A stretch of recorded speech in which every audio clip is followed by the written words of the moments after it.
Bonjour à tous, j'espère que vous allez bien. Alors on avait fini le mois de mai sur les chapeaux de roue avec Mad Max Furiosa, qui était un excellent film à mes yeux, que j'avais fait la critique. Et on va commencer le mois de juin sur les chapeaux de roue avec Bad Boys 4, donc Ride or Die.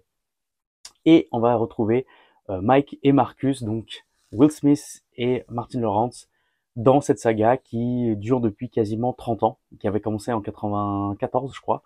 Donc ça fait pile poil 30 ans que ça dure et on s'en lasse jamais. Alors, l'histoire, en fait, on continue après le 3. Et en fait, ils retrouvent une vidéo de leur chef, qui était qui était mort dans le 3, et qui leur dit, bah voilà, écoutez, il y a des flics corrompus dans la police de Miami. Faites gaffe, mais vous devez retrouver le coupable parce qu'il avait commencé une enquête. Et commence une sorte de grosse course-poursuite où ils doivent retrouver ces preuves, sachant qu'en même temps, ils sont accusés d'avoir été en collaboration avec le cartel et d'avoir détourné de l'argent. Bref, qui sont des flics corrompus. Alors, je suis un grand fan de la saga Bad Boys. J'avais vu le 1 il y a très longtemps, mais je trouve que c'est un film qui a très bien vieilli. C'est le premier film de Michael Bay. C'était l'un des premiers films de Jerry Bruckheimer, qui était le producteur. Donc les deux vont collaborer après. J'adore le 2 évidemment, le Bad Boys 2 enfin, vraiment c'est du grand n'importe quoi. J'avais adoré le 3 qui était sorti il y a 4-5 ans. Et bah, celui-ci, j'étais allé le voir avec grand plaisir parce que j'adore les deux acteurs. Euh, Déjà, on va commencer par le début. En fait, c'est un film qui est assez méta, je trouve. On voit qu'il joue. Là où peut-être le 3 se prenait un petit peu au sérieux, je trouve. Là, il kiffe. Franchement, aussi bien Will Smith que Martin Lawrence, je trouve qu'ils kiffent leur rôle. Tu sens que les deux s'entendent hyper bien. C'est quelque chose qu'on retrouvait déjà dans les deux premiers films. On est attaché à ces personnages. Et c'est rien que ça déjà, c'est cool. Le film a sa propre identité visuelle, il a sa propre identité. Les deux flics black de Miami, bah, c'est que Bad Boys. L'humour entre les deux, toujours au top. On arrive dans cet univers Bad Boys, on sait à quoi s'attendre. C'est comédie, action avec ces deux-là voilà, qui sont géniaux. Rien que pour ça, le film vaut la peine d'être vu. Alors, on va commencer par un autre truc. Donc, j'ai dit au début que c'était méta. En fait, dans le 3, un truc qui m'avait pas plu, c'est que je trouvais que Martin Lawrence s'était laissé trop de côté. Et surtout, il avait pris beaucoup de poids. Et que on se concentrait trop sur Will Smith. Et en fait, ce qui s'est passé, c'est que ça, c'est le premier film de Will Smith depuis la gifle qu'il a fait aux Oscars sur Chris Rock. Donc, je trouve que Will Smith a un petit peu moins d'ego. Et en fait, je trouve il y a moins de grand écart entre les deux. On retrouve leur identité qu'il y avait dans le 1 et le 2, en mode, ils sont totalement différents. Il y en a un qui est millionnaire, l'autre qui est père de famille. Mais les deux ensemble, ça marche tellement bien, ils s'entendent tellement bien, on dirait un vieux couple, que vraiment, tu sens que Will Smith a un petit peu, il est un peu baissé dans son ego. Il est moins central, il est moins mis en avant.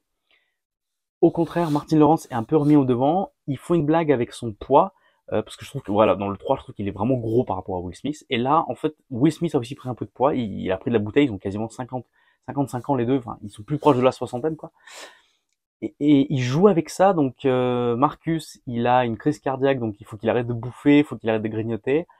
Et Will Smith a des crises d'angoisse. Ici, ils ont pris en compte dans le scénario qu'ils sont vieux et que tu peux pas faire à des mecs de 30 ans la même chose qu'à des 60. Donc, ils ajoutent ce concept que bah ils ont vieilli, ils ont pris de la bouteille, ils ont des problèmes de santé, ils l'ont intégré dans le scénario, ça fait partie de l'histoire et ça marche super bien parce que vraiment à un moment donné le mec il est en pleine fusillade, il y a une crise d'angoisse et on est dedans quoi, on est dedans, on kiffe. Le film est relativement bien écrit parce que on a pas mal de nouveaux personnages, on arrive à les intégrer rapidement, on comprend très vite l'histoire est relativement simple mais fonctionnelle et surtout en fait visuellement c'est cool.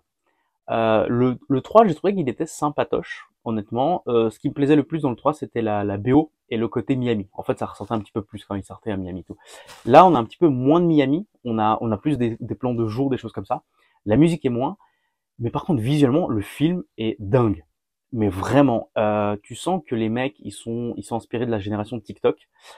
En fait, ce qui est intéressant, c'est que il n'y a pas beaucoup de cuts. Vraiment, le film visuellement, il est fluide, il est calme, c'est compréhensible. Par contre, chaque scène, c'est des scènes de sketch. Et en fait, moi, dans ma tête, j'étais assis, je me dis, bah, en fait, là, c'est une scène de dialogue, mais la façon dont c'est tourné, que ce soit court, que ce soit rapproché comme ça, c'est la génération TikTok. C'est vraiment en mode, on peut couper le film en je sais pas moi, 20 morceaux de 1 minute, et on peut, les scènes importantes, et on peut le mettre sur TikTok pour qu'on voie. Parce que vraiment, il y a rien que des scènes de discussion, c'est une scène TikTok, c'est une vanne TikTok. Il y a un plan, et en fait, aussi la façon dont c'est filmé, c'est que vous avez des personnages au milieu, et vous avez quelque chose en arrière-plan, et on n'a pas des panoramas, on n'a pas des grands bras, on a beaucoup de choses en profondeur ou en vertical.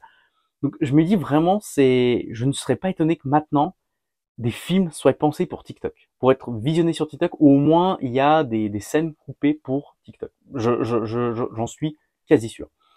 Il y a d'ailleurs un caméo d'un TikToker très célèbre. C'est tout discret, c'est gratuit, c'est pas méchant, il fait la promotion du film.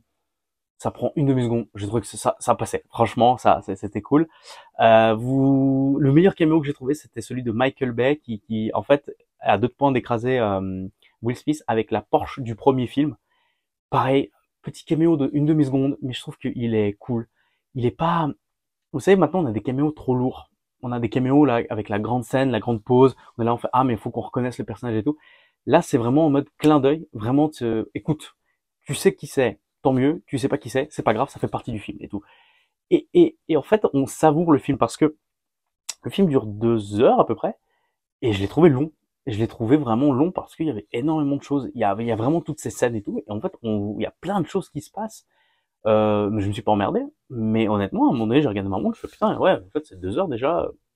Donc tu te dis, ouais, le film, c'est comme vous regardez des TikTok pendant 2 heures, quoi. Donc voilà. Donc en fait, vis-à-vis de ça, bah, le film est extrêmement bien rythmé. Comme toujours dans la saga, vous avez de l'action, de l'humour, de l'action, de l'humour, de l'action mélangée à l'humour, ou l'humour mélangé à de l'action. Ça fonctionne bien. Une chose que j'avais peur avec le 3, c'est qu'ils intègrent les nouveaux acteurs. Là, vous savez, il y avait le geek, il y avait les forces d'intervention. Ils en ont enlevé quelques-uns, ils ont gardé que le gros baraque et la fille. Ils sont dans le film, mais à petite dose, ça ne gêne pas, et surtout ils apportent un petit côté logistique, un petit côté action, ce qui est pas gênant. Je parlais de TikTok tout à l'heure, le film est aussi très visuel. Là où en fait on aurait des grands panoramas, vous savez, ou des grands plans, ce nouveau film, il y a beaucoup de tests. C'est vraiment en mode, écoute, qu'est-ce qu'on peut faire sur un blockbuster avec Will Smith? Et ben les mecs à un moment donné ils se disent tiens, on va faire du drone. Et à un moment donné vous avez des plans dans le drone, ça vole dans les immeubles, dans le bâtiment, entre les personnes et tout, c'est incroyable. Franchement, surtout que visuellement c'est beau, c'est c'est des plans posés, stables. Donc en fait tu voles comme ça, mais t'as pas la gerbe. C'est chouette en fait. C'est vraiment tu vois que le drone commence à être maîtrisé, et que si on le met à petite dose, de façon convenable, de façon organisée, je pense que les plombs drone peuvent apporter énormément de valeur pour l'avenir. Parce que en fait, on pourra réduire les effets spéciaux, mais on pourra intégrer le drone. Enfin, moi, je suis pour en tout cas. Si c'est bien fait, je suis pour. Vous avez beaucoup des points de vue en fait. À un moment donné, ils vont jouer avec la caméra. Donc à un moment donné, il y a Will Smith, on voit la première personne, il a le pistolet, donc en fait, ça fait comme un jeu vidéo. Ça dure, je crois, 2 minutes. Tu dis bon, ok, pourquoi pas, c'est original. Ensuite, vous avez un autre plan. À un moment donné, il lance un flingue, et en fait, la caméra est attachée au pistolet. En fait, pendant que le pistolet vole, la caméra vole avec le pistolet. Enfin, en vrai, en un moment, on voit une scène à travers des caméras de sécurité. Donc en fait, la caméra sort d'un écran qui est l'écran de à côté. Elle part en bas pour retourner pour voir une pièce. Honnêtement, c'est presque c'est expérimental. Vraiment, les gens diraient ouais, c'est expérimental. C'est vraiment le mec, il veut tester tout ce qu'il peut faire. Oui, mais c'est maîtrisé. C'est visuellement, ça marche. Visuellement, c'est beau. On n'est pas dans le film, on se dit bah, les mecs, ils ont encore fait des trucs. Ça fonctionne. Après, la saga s'y prête bien. On peut pas le faire partout. Euh, Encore une fois, je vais le dire ce que j'avais déjà dit avec le troisième film. Clairement, je trouve que l'absence de Michael Bay se ressent. Peut-être que Michael Bay aurait fait ça avec un petit peu plus de panache, un peu plus d'identité. Si vous prenez le premier et le deuxième film, c'était juste incroyable, quoi. Et je pense que si c'est lui qui faisait, à mon avis, il y aurait plus de plans d'action un peu plus stylés, vous savez, les caméras qui tournent et tout. Peut-être un peu plus de punch, mais globalement, moi j'ai passé un excellent moment. Franchement, je me suis éclaté, je suis sorti du ciné avec un énorme smile. Le film est drôle, vraiment il est drôle, et surtout il y a pas tant de blagues de pipi caca. on pouvait penser que, vous savez, ce serait que autour la nudité de Martin Lawrence, des choses comme ça. Vraiment, non, il y a plein de vannes à droite à gauche sur différents sujets. Le film est bourré de scènes d'action, elles sont bien faites. Le scénario tient la route pour un blockbuster, clairement. Le duo, mais honnêtement, on va voir que pour ça. C'est le duo Martin Lawrence, Will Smith, il marche à merveille. Et j'ai l'impression que la fin du film fait que, bon, écoute, même si le film fonctionne, on va s'arrêter là, on va pas faire de 5. La fin fait un peu que, ils sont pas morts, ils sont pas à la retraite, rien, mais la façon dont c'est tourné en mode, bon, écoute, la nouvelle génération va prendre le relais, et que c'est vrai qu'un 5 serait un peu trop, quoi. Ou alors ils sont vraiment à la maison de retraite et c'est eux qui coordonnent. Mais globalement, si ce week-end il fait moche, vous voulez voir un film où il fait beau, il y a de la baston, il y a de l'action, il y a de l'humour, allez voir Bad Boys 4, Ride or Die. Moi, j'ai passé un excellent moment, vraiment, je kiffais. Et je pense que voilà, un de ces quatre, je vais peut-être me refaire toute la saga comme ça pendant l'été parce que vraiment, enfin, ça a super bien vieilli. Et on prend toujours autant de plaisir, quoi, à retrouver ces personnages, cette ambiance Miami, cette action, cet humour totalement délirant. Cette scène, des fois, vous savez, dans le 2, il y avait cette scène où il y a une fusillade et ça tourne comme ça, la caméra elle tourne. Ils ont essayé de faire quelque chose de similaire sans le copier.